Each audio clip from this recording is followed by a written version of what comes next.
Thank you so much. Please be seated. You know, when Pastor Kuria says that we've been married for 30 years, I've been married, I'm like, who is that?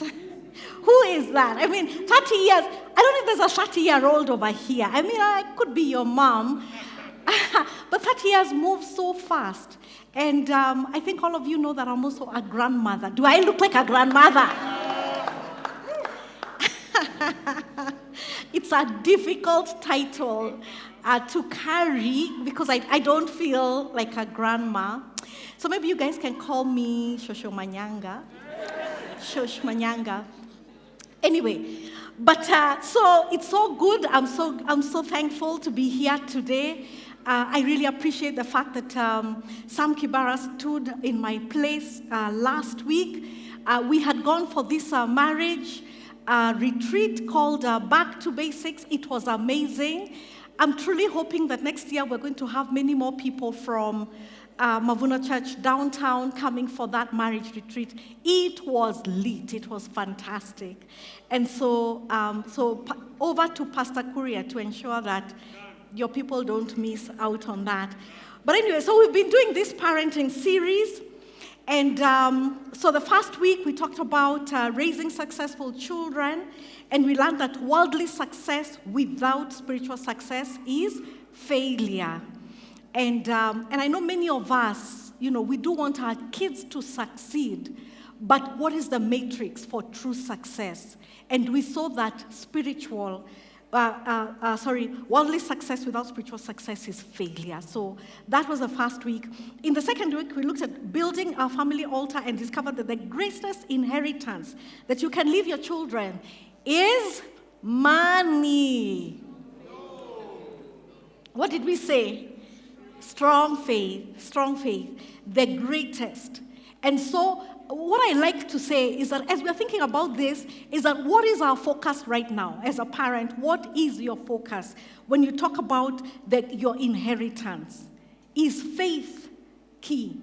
Is faith the key? I think that's what we were trying to say in that sermon. And then last week we talked about train up a child, and we saw that when it comes to parenting, it is not luck you need, it is training. I know for us, we used to have every holiday what we called, how many of us have watched this movie called Training Day? Training Day? We've watched Training Day. It was by this guy. Who's this Denzel Washington. Oh my goodness. Let me just digress a little bit. Anyway, by Denzel Washington. You're recording. My husband. I didn't say that my husband looks like Denzel Washington. Hey, Nini. Anyway, and we say that it's not luck when it comes to raising children. It's not luck you need, it's training. And for us, we actually used to have what we called a training week, when that's all that we did. And so today, I want us to go to our fourth sermon where we're talking about raising creators, not consumers. But before we do that, I'd like us to answer this question, which was, what used to happen to you guys during the long holidays? Because I know December was typically longer, or even during our short holidays. So what used to happen? Maybe just share with your neighbor just for a minute or so, and just say, what used to happen in your home during the long holidays? Just discuss with your neighbor, what was your parents' game plan? Parents' game plan.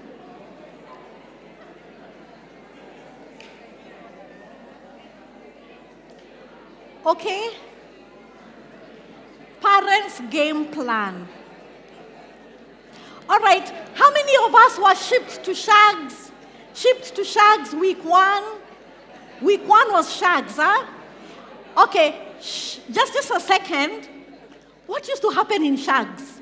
Why were people being shipped to Shags? What used to happen? Maybe just a few answers. What was happening? Were you digging in the garden? What was going on?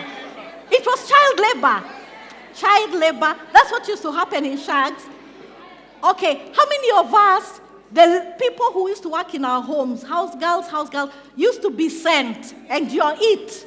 You are the ones Okay. So during the holidays, it was time for the house girl or whoever it was to go on holiday.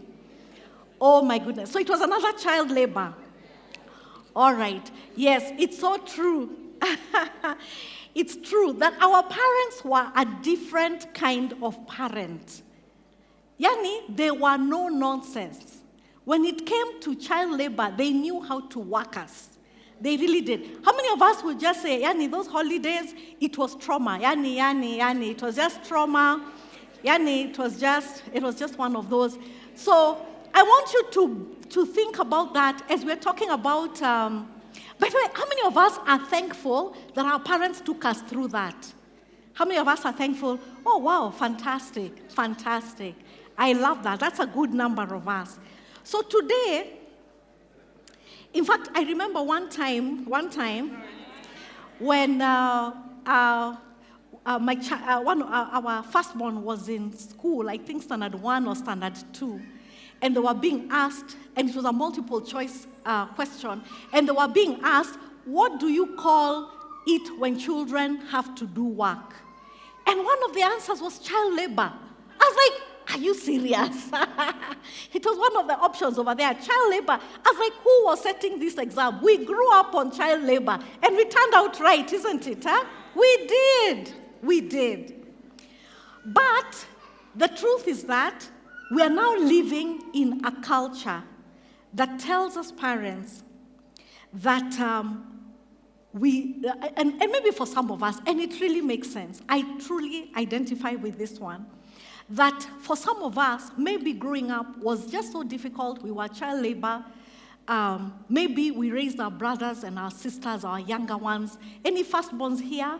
Huyani, when you just think about that, you are made you are made responsible for your younger brother. And so for you, you're like, when it comes to my children, I want to do things differently, isn't it? Now, in addition to maybe some of the decisions that you have made, we're also growing up in a secular culture that's telling parents to give our children whatever they want, or not to allow our children to go through the pain that we went through. And we went through pain for some of us. For some of us, for sure, the Bible says, do not exasperate your children. Some of us were exasperated. Yeah, some of us were exasperated. Some of us, it was real child labor. It was not a joke. We can laugh about it now, but it was child labor. And so we have kind of just shifted. We have moved. So parenting, the way we were raised by our parents, has completely shifted to the place where now we are in a culture that tells us as parents that the best thing that we can do for our children is to give them whatever they want. But it comes from pain. So it's people reacting from pain. Huh? It's like a correction from this extreme end. Now we have moved to another end. And basically the message is, don't hurt their feelings. Indulge them. Provide for them. There are some of us who might even have stories of, how you wore a sweater, mpaka ikachapa. It got holes like this. Or you wore shoes until they were completely finished. They were soleless. You see, I can see people saying, that's the way that I grew up. As in, it was a difficult kind of lifestyle. And so, for us as parents, then, our motive for raising our children is really to raise them and to prevent them from the pain that we went through. And this is supported by the culture. So it's not just you, it is the culture, the waters that we are swimming in. And without realizing it, we easily fall into this trap. Just indulge them. That's the way to show love. And as I said, there's a context. For some of us growing up, did our parents ever say they loved us? See, love was usually with a butter. It was a butter sandak, huh? Sometimes love was an imprint on your back. And your parents would tell you, I'm doing this because I love you. It was a butter imprint. Or sometimes they would tell you, I love you and that's why I'm paying school fees. And so for us, when we now come to our children, we don't, see, our feelings got hurt. Huh? We don't want to hurt our children's feelings. And so it's very easy to agree or to enter into this culture that is saying, don't hurt their feelings. Just don't say no. Indulge them. And so we end up raising children who know how to consume, but they don't know how to contribute. They don't know how to contribute. And who are constantly asking, what can I get? Instead of, what can I give? And the reality is that in addition to the pain or the things, the ways that we were raised that brought us, whatever pain or trauma, parenting nowadays is a lot tougher than it was when we were growing up.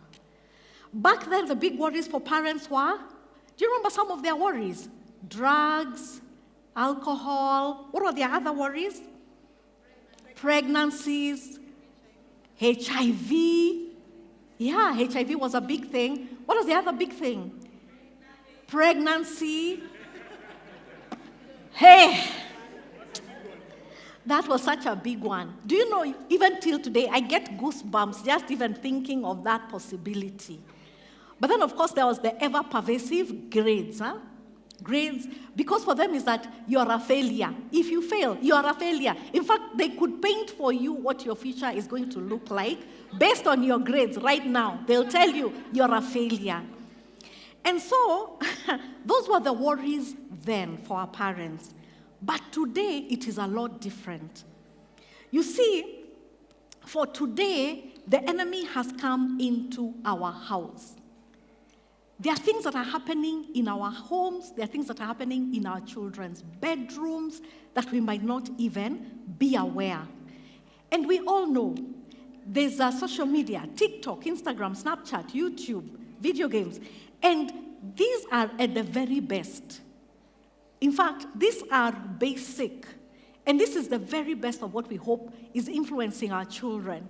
There were some statistics that were given that were showing, that were telling that the first exposure to pornography by boys is about 12 years, between 10 and 12 years. That's when, for boys. But see, what boys can do, girls can do better. So I don't think it's just necessarily boys. It is also girls as well. So that's why I was saying, when it comes to TikTok, Instagram, that is at the very best, but it depends also on what's coming up on their timelines. But there are things that are happening to our children that we might not even be aware of. And we see our kids spending endless hours in this virtual reality, in this world. But here's what I want to put out to us. Screens are not the problem. Social media and that staying long with their screens is not the problem. These are just the symptoms. The real issue is something deeper. And it's what we are saying. Our children are growing up in what we are calling a consumer culture. A culture that says that life is about comfort, it's about pleasure, it's about leisure. In other words, soft life. Soft life. And we can see the results of this. We see children who throw tantrums when they don't get their way. And we imagine that it's normal. We really do. In fact, we now have labels. We have terrible twos. I don't know about teenage. By the time they're throwing a tantrum at teenage, it's another picture altogether. And then we have teens who binge watch shows, but resist helping out in the house. This one is really crazy. Then we have young adults in the workplace, and I know here in the workplace there are HR professionals, and we all know what we're talking about, the Gen Zs at work. It's crazy. When we talk about mental health, there's a meme that was going around, a reel that was going around. I wonder how many of us saw it. But there's this Gen Z who comes home, and they open the door, they close the door, and then the mom is shocked. She's like, "Why are you home?" And then the Gen Z says, I have resigned from work. And the mother is like, what do you mean you have resigned from work? Then the girl says, Yani, there is no water dispenser. Lists many things. One of them was that there's no water dispenser, and it's not good for their mental health. That reel ended with the mom. It ended with the mom with what? Hymns, songs, gospel, hymns. You don't know what to, you don't know what to say or what to do. It's so incredible. The only thing that you can think about is a worship song, which is the way that it ended. It was a hymn that, the mom was like, anyway. So, but yeah, we have young adults in the workplace who expect life to work in a certain way, soft life. In fact, there are phrases being thrown around like mental health. It's not good for my mental health. I'm working such long hours. It's not good. When it comes to responsibility, they shrink back. In fact, when we talk about authors, one of our pastors wrote a book that was titled Gen Z. And it was all the myths about Gen Zs. They are lazy, they're what. And he was just it was a book written by one of our executive pastors to try and help us understand their culture, the way Gen Zs work. Anyway, let me not belabor that point. But it's creeping up. It's not just with children. We can see it with young adults in the workplace. We are even beginning to see it among parents, where for parents, you'd rather have fun. I mean, you're struggling, with parenting, because parenting, I've had young adults or people who are in their 30s saying, adulting is overrated. It's hard work, it's responsibility. And so this is the kind of life that we are living in. And this is the thing about indulgence. It does not strengthen us. In fact, societies, even historically, if I'm not wrong, even the Roman, I wanted to say embassy, no. The Roman Empire came down because of indulgence. So indulgence never helps us. It does not strengthen us. It weakens us. And unrestrained consumption does not make us free. It enslaves us. And so as we're looking at these symptoms, as we're looking at the consumption, as we're looking at that social media, as we're even saying the soft life, much as we're going for it and advocating for it, even for our children, it does not make them free, it enslaves them. But fortunately for us, God has a better way from the very beginning. And he gave us, as humanity, a clear mandate. I read this verse and I felt like dancing. I did, because for the first time, I was like, oh my goodness, this is what you meant, God. I've read this verse many times over. I've never understood it. And I'm hoping that as we try and break it down today, even some of us are going to say, oh my God. In fact, if you feel like standing like this, you're welcome to do that. Because I was like, really? My goodness. So it says over here, this is Genesis 1 verse 28. It's powerful. And it talks about the creation. And it talks about the purpose for which God created us. And it says, God created 5 days of the universe. And then on the 6th day, when everything was in place, he created human beings in his image. Now, we've read this before, and I'm hoping that as we break it down, you're going to see the importance and the incredible profoundness of being created in his image. Because it goes on to say, God blessed them and said to them, be fruitful and increase in number. Many of us have understood that to mean get children. Yes, that is part of it. Fill the earth and subdue it. Rule over the fish in the sea, the birds in the sky, and every living creature that moves on the ground. I don't know if you see it. This is not a consumer mandate. He didn't say eat. He said rule. He said rule. Rule over the fish in the sea, over the birds in the sky, and every living creature that moves on the ground. He was calling us to be rulers.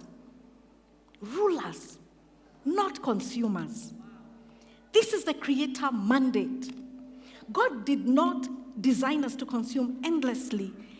He created us to be stewards, to contribute, to solve problems. In other words, to rule and to dominate, because that reflects His nature as the Creator of it all. That reflects His nature. And if you want to know nations that have ruled over the years, it's never consumer nations, never. It is always nations who know and understand that they want to rule and to dominate the rest of the world. And us here in Kenya, in Africa, we do not think of ourselves this way. Indeed, our education system does not prepare us to think this way, to think that we can rule, that we can dominate, that even as Kenyans, as our nation, that we can have influence beyond our borders. We've never even dreamt like that. We've never dreamt. And I would not be surprised if it is not a conspiracy to keep Africa thinking that we are poor. Poor. Yet at the same time, we're being sent goods. We're being sent luxury goods. There's a time I saw somewhere an article saying Africa has come of age. They are now multimillionaires. Now we can set up luxury good shops. Brands. My goodness. Consumers. And that's why the main point of today's message is raise the next generation, not to ask, or rather to ask, what can I give instead of what can I get? To me, when I think about this, when I even think about the world, and I just see it almost like I see everything as spiritual warfare, but it's warfare. And I'm going to give a story that tells you how much warfare, even spiritual warfare, that this thing is. So a few years ago, we had a friend who told us about his son. His son was bright. His son was talented. The parents had guided him, to study, to work hard. And so he was talented. He was bright. He went to the best schools. And, also the parents wanted, a lot of times as parents we say, I want to provide you with everything so that you can focus on your studies. I know, even my parents, that's what they did, everything. In fact, there are times when my dad would be like, I don't even want you doing chores because I need you focusing on your studies. And so as parents, this guy had provided every comfort. They had the latest gadgets, they had nice clothes, all their needs were being taken care of. Yani, it was a wealthy home. They had this big house, and they had big screen TVs. Indeed, they had TVs in every bedroom. It was like a hotel, complete with a chef. I don't know how many of us have chefs in our homes. But in this family, it wasn't like the way most of us grew up. We grew up knowing whatever is served on the table is what you eat. That's it. If it is githeri, it is githeri. That is what you eat. In fact, in our house, we used to have this horrible dish. It used to be rice and spinach. My God. It was like boiled rice. The spinach almost tasted like boiled. But you had to eat it.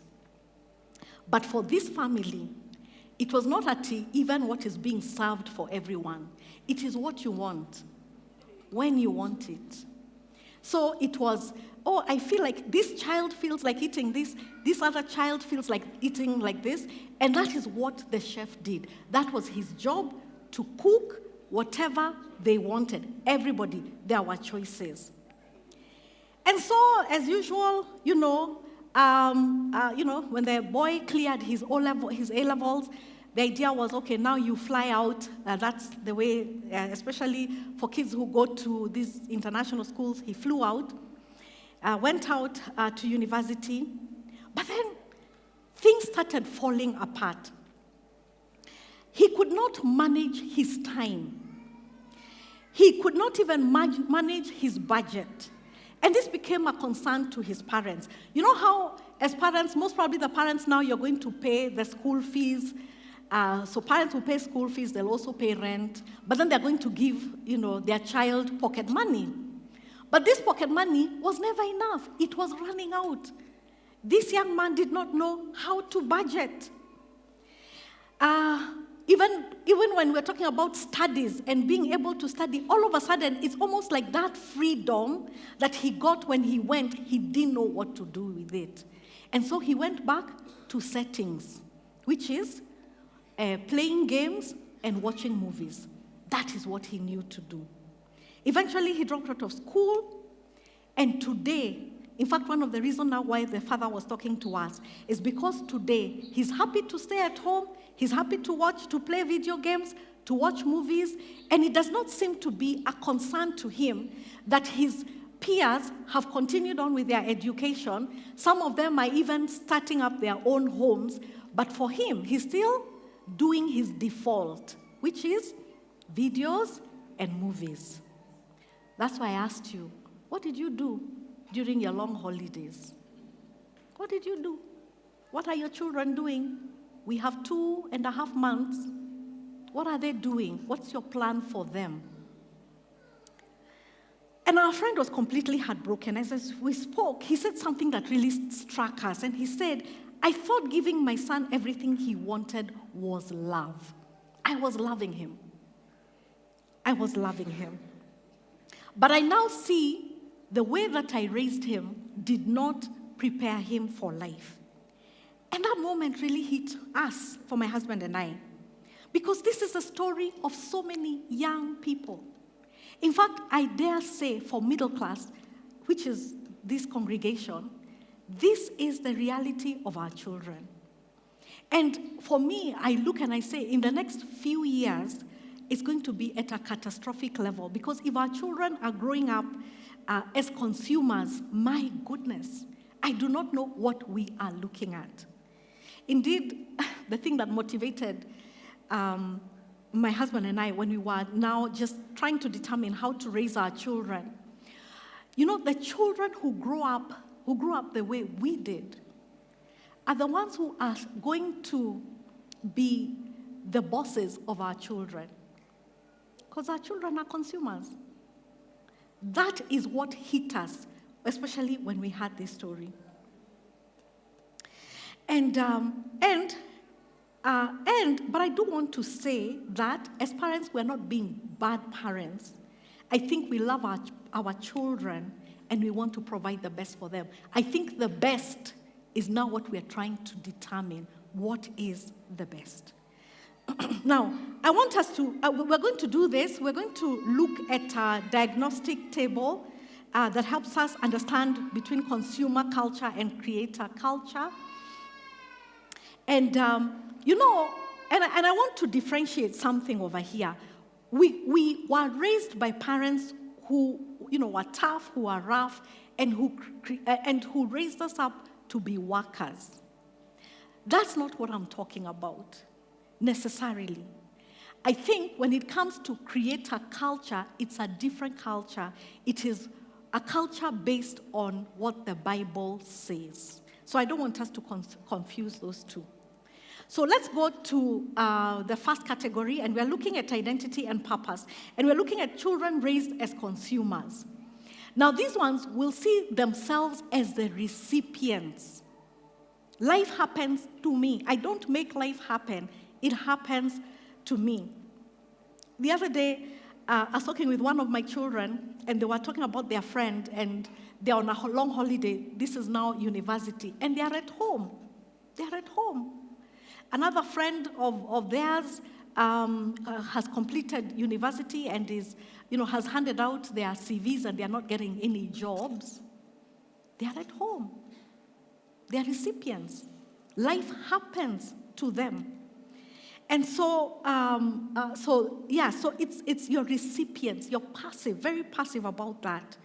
Of course, there's also the idea of enjoying life, soft life, where identity is shaped by possessions, by popularity and comfort.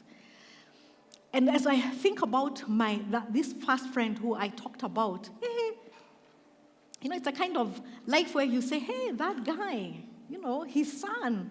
Or if we were children with the son, we'd be saying, hey, they're doing so well. That boy gets everything that he wants. Okay? And so that popularity is there. And the parenting behaviors that promote that is when parents praise appearance and comfort. And investments are made in extracurricular activities for future success. And I've seen parents pushing their children. You must go for swimming because they have seen, this is where we're going to get the scholarship for swimming. And it's not bad, but there is no kingdom thought in that. No kingdom. And that's why I want to contrast that with those ones who are raised for rulership and dominion. They see themselves as image bearers of God. I'm created in the image of God. I'm created to rule. I'm created to rule. One of the things that we told our children, and I've said this before, is we told them as Moravis, we are leaders. But we're not saying we're leaders because we are leaders. It's because that's the creation mandate. That's what the Bible says. That's what the Word of God says. That's what the Word of God says for us, for our children. Created to rule, to serve, to steward creation. And it is for the sake of bringing God's glory. You see, those are two very different starting points. Very different. Then when it comes to work, money, and responsibility, for the consumers, work is a burden. In fact, work is a necessary evil because the end result is that you want a good lifestyle, isn't it? So work is a necessary evil because you're earning this money for pleasure or status. And so here, so that's going to happen. Parents' behaviors is when we do tasks for our children. We do tasks for them. So you tell your child, your 4-year-old, clear the table, take your plate. Your child somehow has turned deaf. Then you just say, you take the table, you take the plate and clear it for them. You see? Or there are some homes where you're like, I have employed this person to do all the work. Therefore, my children should not do any work. And you hold, whoever it is accountable, responsible. And yes, it makes sense. But maybe let me just throw a story over here. There's one lady who I had employed who was she was a fantastic lady, but she used to fall sick. So even the tasks that she had, she was not as efficient. Now, it would have been easy for me to say she's not being efficient, therefore out she goes. But then I realized, my goodness, this lady is not efficient, but she's so good with the children, she can train them to do the chores. And so she trained the children. She trained them how to wash their socks. She trained them how to wash their uniforms. We're the tribe of no washing machines. They were it. They were the washing machines. Yes, they were. The other day, but it was like, everybody else has a washing machine apart from us. Anyway, but it was training. It wasn't that we could not afford it. It was, we wanted them. Now, let me ask you, if you buy a washing machine and you have 2.5 months of holiday, what are your children going to do? What are they going to do? Load the machine and then they're on their phone. Give them work. It's inefficient, but give them work. Let them have an hour of washing their clothes. Those 2.5 months, I tell you, they are not a joke. They are not. Anyway, so for consumers, work is the way that we worship God. Therefore, we do our best. We work with excellence because we are serving God. We are serving God. And yes, maybe people are going to appreciate what we have done, but excellence to serve God. So that is whatever. And then money is a tool. Money is a tool that, first of all, we are stewarding, we're being good stewards over. It is not my money, it is God's money. And of course, we're also using this money to advance the kingdom. That is the difference. But then, can I share a little story before we go on? Now, because our children knew how to wash, to do their own washing, one day, one of my children, well, let me just say my son, because I tell you, I just tell you because we have learned character development. I tell you, you become a prayer warrior. There's a difference between raising boys and raising girls. So many of my stories have to do with my son, not because I'm honoring him, but because he produced faith in us. Man, so one day, we told our kids they were not performing well in school, so we told them, this is the last term that you're going to see these bad grades. Next year, when we start in January, the plan is no shag school plan. What that meant is that you're going to work so hard so that you don't go to a shag school. So we opened school. But the kids have not yet understood this thing. You know, sometimes it takes a while for a child to understand what shag school means. So we realized this shag thing, we had better enact it. And so we took the young man to a shag school. He was shocked. You should have seen his eyes. They were like a saucer, mouth dry. I mean, that picture is amazing. So we sent him to a shag school. And then as parents, we know we have paid school fees. We have also paid for food. Yeah? So what is pocket money for? So anyway, we give him a little pocket money. I think something like 1.5 for the term. Meanwhile, I think his peers were getting a lot more than that. So of course, he's like, what can I do with 1.5? We're like, we've gone over and above our responsibilities as parents, giving you 1.5. Pretty soon, now, of course, now my son, he's used to good food.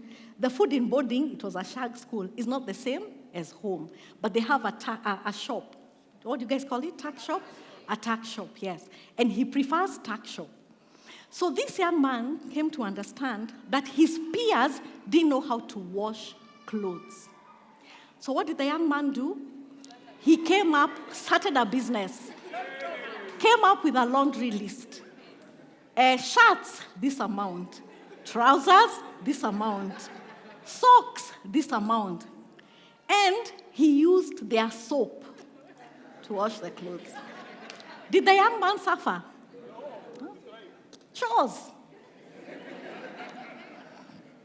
That's a life skill. So where were we? Work. So if you see chores as a life skill, it's very different. Chores as a life skill and responsibility is very different. So character and discipline. So with character formation, when you come to the consumer, see, this is a child who's used to consuming. What can I get? They are entitled. There's a child who's going to come and tell you, I am bored. It's, as in now, let me just help you understand, parents. The child is now transferring responsibility to you to entertain them. Yeah. Ask yourself, why? Why as a parent? Why as a parent must you answer the boredom question? Why? And there's a whole load of clothes to be washed. Why? Why? So entitled, impatient, easily discouraged. And I do want to say that because of use of social media and, you find that, or even movies, you find that movies and these things are so fast moving that reading a book is not the same. It's not the same. Reading a book calls you to sit down, to be disciplined, to be patient, to read one line after another line.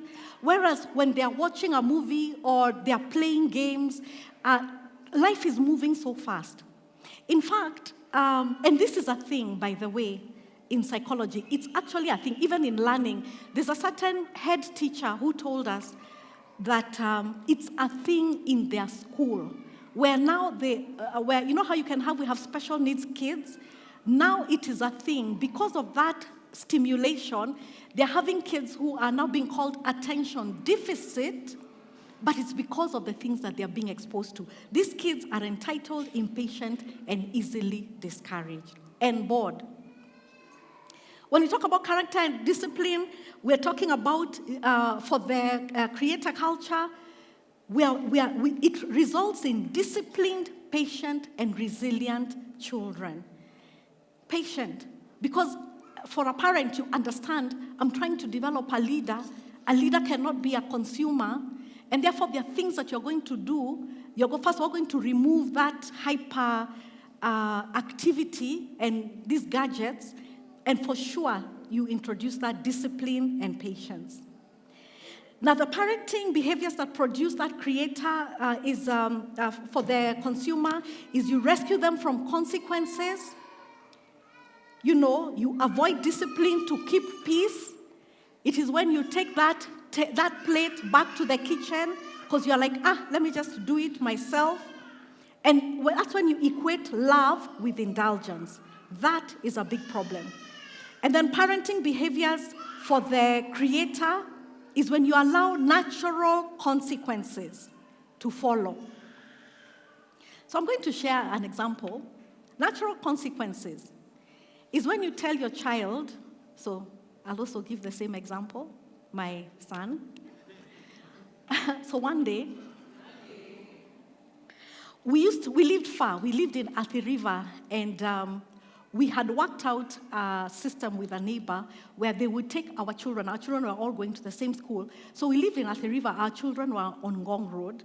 So our neighbor would take our children in the morning, and then we would get them and bring them in the evening. So I have no idea why my son did this, but for 2 days, he got late and delayed the neighbor. Can you imagine? 2 days. So we are like, what this means is that you're not seeing the value of that ride to school. So we said, okay, because you're not seeing the value, it's a privilege. Can you imagine now having to talk to your neighbor to explain to your neighbor why your child is delaying them to go to work? That's crazy. So we said, okay, now you have lost the privilege of a ride in the morning to go to school. You're going to take a matatu. So the first day, with the auntie, taken to school. And I told him, be very careful. Watch how you're going. Because if anything happens, please don't call home. Cram the road, cram the way there, because now you can walk there. So if it's from bus station to Ngong Road, you will walk there. Day one, okay, so he was taken. Day two, he was like, I didn't, whatever, because he went sleeping. Do you know kids sleep when they are being driven to school? Huh? He went sleeping. So even in the matatu, he went sleeping, day one. Day two, we are like, okay, extend grace, extend mercy. She went with him again. I don't know. I think he still went sleeping. So anyway, day three, we are like, okay, this is the way to manage yourself in a matatu. Number one, don't sleep. Number two, hold your backpack like this because your money can be stolen. And when your money is stolen, you will walk to school. Don't call us. So day three, I have no idea what happened, but the boy fell asleep. So the conductor comes and asks him for money. He's startled. He is shocked. So I hope I get to finish my message. He's startled. He is shocked. He's like, my money. He realized his money has been stolen. So a very loving, mother-like figure says, I'll pay for you. So he's paid. He reaches bus station. Then he's like, he remembers, there's no way I can call my parents. The plan is walk from bus station to Ngong Road. And we're talking Ngong Road, those sides near St. Francis. So, Karen. So he decides now, I have to get smart. So he enters a matatu. sits over there. And then the bus conductor comes round and asks for money. The boy gets startled again. He gets startled. My money has been stolen. And God is merciful. Another lady offers to pay for him. I tell you, from that day, that boy never sleeps in matatus. And any time when they went to school, we actually started giving him the money for him and his sister. He never, ever slept again. That is what you call natural consequence. You are not rescuing the child. Now, where was I? That was learning and leadership. Character. Yeah, rescue from consequences. And then parenting behaviors for creator culture is allow natural consequences. Don't rescue. Don't even rescue that child who is hiding behind your skirt or holding onto your trouser, fearful of greeting guests. For us, we are like the fruit of the Spirit. Love, joy, peace, fear. Fear is a spirit. And in my house, it's called a demon. So we cast it out. Anyway, learning and leadership. So here for the indulging consumer, education is just a means to get a job or a lifestyle. And so even when you're thinking about career decisions, you're asking which is the highest paying job. And by the way, there's nothing wrong. But it is money. It's not, you need to understand. Let me go over to the creator. So what we can see, learning is to develop wisdom and leadership to transform society. So here you're talking about lifestyle. Here you're talking about transforming society. Here you're talking about a consumer. Here you're talking about a leader. And then I'll share one last story here. So when we were studying in the States, I need to let you know we studied in the States, in California to be specific. How will you know how? Ask yourself, how? How will you know? So we had to support ourselves, and so we used to do jobs. And one of the jobs we did was tutoring. So we were in a tutoring center, and my husband was tutoring a certain girl who caught our attention. She was 10 years old. She was from China. That's why she was even in the tutoring center for language and so on. She was from China. She was staying with her uncle. And so my husband asked, why, how come you're not here with your parents? So her name was Vivian. Vivian said, my parents are in Shanghai.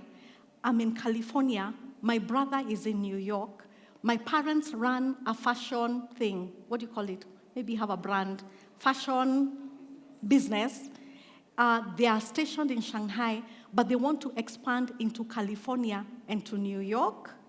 Therefore, we have been positioned right now for that. At 10 years. In the meantime, our children are just on TikTok. You see, and that is why I was saying that people who change the world, people who want to rule and to dominate, always will develop creators, not consumers. When you look at ancient cultures, China, they are not raising the children the same way we are. In fact, I don't think they have access to social media. Their children don't. In fact, they are not on the same social media. Theirs is educational, not recreational. Anyway, faith and worldview. God is mainly for blessings.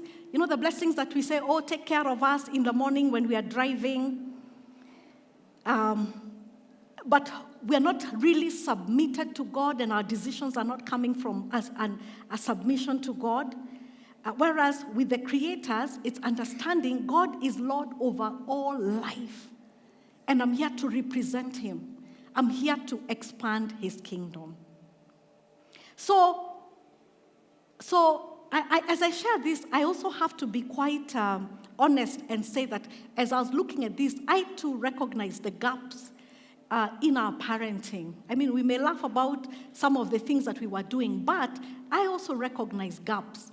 And the good thing about looking at this for ourselves is to say, where are the gaps? Because it is possible to change. It is possible, even if you notice a trajectory that you can tell we are in trouble, there is always a place to change. And that is why we are even having this conversation. So creator culture does not happen by accident. You have to train. You have to determine, what am I raising? What do I want for my children beyond grades? Because if it is just grades, it will end up in lifestyle and they will still end up in consumers. But what is your reason? What kind of children are you trying to raise? I said for us, it was leaders. And we've told them, you must be leaders. And we push them towards leadership. We tell them when you go to a university and you're the first one, and in that class, everybody is looking at their gadget. Put down your gadget. Introduce yourself. And when it comes to choosing the class rep, everybody knows your name because you've introduced yourself. They're going to they're going to choose you. And that is exactly what has happened today. So it is you deciding, what am I raising? And it's not a leader so that you can brag, but it's a leader because they are fulfilling the creation mandate. So for our children, we taught them that leisure is not a lifestyle, but a privilege. You must finish your chores before you can go out to play. But then it was go out to play because they didn't have gadgets. So you have to go out to play. But it is after you have finished everything. And the reason why we were doing that is that we wanted our children to understand that rest is earned after work, just the way God earned his rest, or God rested after working 6 days and rested on the seventh. They are created in God's image, therefore they are following exactly what God does. Stewardship was another big lesson where we told children to be responsible for their belongings. If they lost something, they paid for it from their allowance. We also taught them about giving because a stewardship involves generosity. So if it is your cousin and it's their birthday, buy.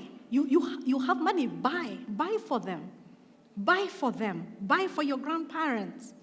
Because the creator culture is not about us. It's not about me. It's not just about me. It is taking responsibility for others. It's taking responsibility in the church. It's taking responsibility for the community. And believe you me, it is easier to live for me. It is easier to raise children. And I had mentioned here about narcissistic children. I mean, narcissism being a thing that's thrown about. And for sure, it's a thing. Because we have raised our children and the world evolves around them. Why wouldn't they become narcissistic? Why would marriages be failing? You know, marriage, you lose the right to your individual choices. It's uncomfortable. It really is. You may, now what were some of the things that have even me till today, I'm like, oh, I wish I didn't have to do this. So my husband, for some reason, keeps quoting the cows that he brought home. Therefore, he will say, why am I going to bed early and you're downstairs? I bought cows. We sleep at the same time. So that whole thing of, before I got married, I was like a late bird. I'd rather sleep late. Now I don't have that choice. But if you're raising somebody who the world evolves around them, not even to fit at least in the family. Let's just start with the family. You're raising your children to fit within your family, which means then that you need to know what is your family about. You have a vision, you have a goal, and you're raising your children with that in mind. When you talk about Vivian, the Chinese girl, she fitted into the family vision. You see, that means that they are able to, even in marriage, you understand it's not about me. my desires, it's not always about my desires. So raising children is about discipleship. When Jesus called his disciples, he didn't entertain them. He created an atmosphere of love and acceptance, but he did not stop there. He also challenged them to do great things that would stretch them and help them face their fears, which is why I said when you have a child behind your skirt or holding on to your trouser, you cannot tolerate that. They must be able to face their fears, and you encourage them to face their fears. If they don't start there, when will they ever start? Jesus trained his disciples to heal the sick. Maze, if you have ever done even the gatherings that we do, let's not even go to a crusade, which is what we see Jesus doing, and someone comes to you and tells you, I am sick, pray for me. Do you know? It's crazy. For those of us here, when you pray for someone who is sick, do you know, it really stretches your faith. What is going to happen to this person? Perhaps the pastor has been preaching, oh, God is here. He's here to preach, to heal the sick. And then now it's you praying. It's crazy. But Jesus did not stop there. He stretched them. He gave them stretch assignments, heal the sick. In fact, he said, raise the dead. Raise the dead. And that, by the way, is our standard. He was not just talking to his disciples, it is to us. So even for us, our faith goals are very high. Heal the sick, feed the hungry. That one is easy to do. Maybe you can say, I have extra change. Preach the gospel. Raise the dead. He turned them into creators for kingdom impact, not consumers of his miracles. And that is the same call for us today. If you're mentoring younger believers, don't just spoon feed them, give them responsibilities and stretch assignments. Let them serve. If it is your children, let them serve. Give them stretch assignments. Let them stumble. Let them learn. Like now we have these 2.5 months that are facing us and our children for some of you. And the question is, what stretch assignments can you give them? Beyond chores. Of course, chores have to be there.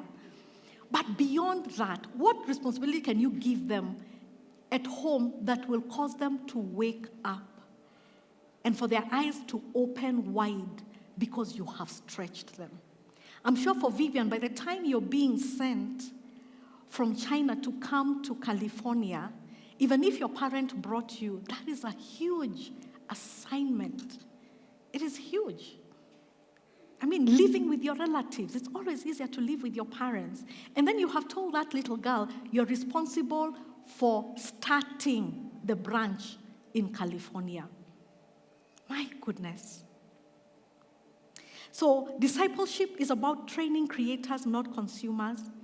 And the one thing that I really want to enter our minds today is the next generation, this holiday, train your children to ask, what can I give? What can I do? Instead of, what can I get? Or, what can you get for me? What can you do for me? So imagine for a moment, what would happen if we all embraced this? What if we can imagine a Kenya where children are raised not to be glued to screens, but to solve problems? I think Kenya, that's why I was saying this is a warfare, it's warfare, would be raising children to take over the world. That's what we would be doing. If we can imagine a church where disciples don't just come to sit and consume sermons, but where people serve, where they give, where they lead, where a generation that doesn't ask, what can I get, but boldly discovers, what can I give? That is the creation mandate. If we were to do these things, at Mavuno, we talk about our mission statement as turning ordinary people into fearless influencers of society. If we're to think about ourselves, if we think about our children, it does not come through consuming. It comes through taking responsibility, taking up the next challenge. And so, as I conclude, all good things come to an end. That's what you're supposed to say. Here's the step. Here's the step. Throughout this sermon series, I've been talking about parenting, parents registering, because this is the first step. When you're talking about raising creators, is that you need to get the parenting right. As I share my stories, we were not clever, we were not smart. We did Leah 3 times, not even once. We are those parents. We did it 3 times. Once before we got our children. Second, when our child became 2 years and we started seeing things unraveling. Third, when our child became a teenager. We're like, whoa, the landscape has changed. And so it begins with us moving outside of our comfort zone and saying, I'm taking the next step. So if you've not done Leah, sign up. I know Pastor Kuria, he said he's going to say when that is going to happen. If you've done Leah, your next step might be volunteer to teach Leah. It might be so that these lessons can stick. Last week, you had Sam Kibara teaching. I tell you, I think he stayed in the Leah docket for many years. He's still reading books. I just borrowed a book, even as I was doing this sermon series. Reading books, volunteering for Leah, because that's the only way you catch some of these things. I remember attending a Leah class, and at that time, our first one was a teen. All of us, we were commensurating over there as parents. Our teens had shown us dust, and we got to learn from each other strategies of managing. There's one time, one of our mentors told us that his son used to lock the door. You know how teenagers lock their doors and keep quiet when you knock? The man was like, this is my house, that is my door. He unhinged the door. We learned that from those kinds of forums. And we told our children, you lock the door, we unhinge it. We were not clever. Someone else taught us. You see? So Leah, maybe your next step for you as a parent here is to get involved in MK, is to volunteer in Mavuno Kids. Yeah. And it is where you're walking with your child because you're understanding I'm the primary parent, I'm the disciple maker for this child. And asking the child as you're driving and you're looking behind, how was Sunday school or how was Mavuno? It's never enough. But it's for you to enter the trenches and to say, I want to see what you're learning. I'm going to be in that class. I can be a security dad. I can hand out papers and pencils. I might be very intimidated teaching, but I can take the children to the toilet. I can hand out papers. I can do registration. We're not saying that you teach if you're not comfortable, but that your children are seeing you there with them. In fact, I'm like, if you're busy during the week and you don't have time, imagine MK is a good place to be. Because then you will enter their lives. You will get to understand what it is that they are learning. And you yourself are able to take it to the next level. For all of us in our discipleship groups, let us lean in as group members and make our groups vibrant. If we're all to understand as discipleship groups, we have this mandate, this domination, this ruling and domination, problem solvers. What are the problems that we can solve as a discipleship group near the places where we live? Some of us here have PhDs in engineering, but in our village, there's no water, a tap that brings water into the house. Still, people are going into the river. Is that education? That was just education. It wasn't the domination. It's not someone understanding, I've been created in God's image to rule and to dominate. These problems are mine to solve. What would it be like if, as discipleship group members, we took that mandate? Even as families, we took that mandate and said, the problems in our family and our extended family are on us. This is what God has created us. As I conclude, maybe let me ask Pastor Kuria to come up. The key thing about this message, the importance of this message, is when we disciple our children and our disciples to become creators, we reflect the nature of our Creator. That's what is happening. It is not that we take pride, but that we glorify God and we say, my service to God, my worship of God, the very things that I'm doing at my place of work, in my discipleship group, even for my children, is that we may reflect the nature of our God, that he may receive the glory. Amen? Amen. Pastor Korea.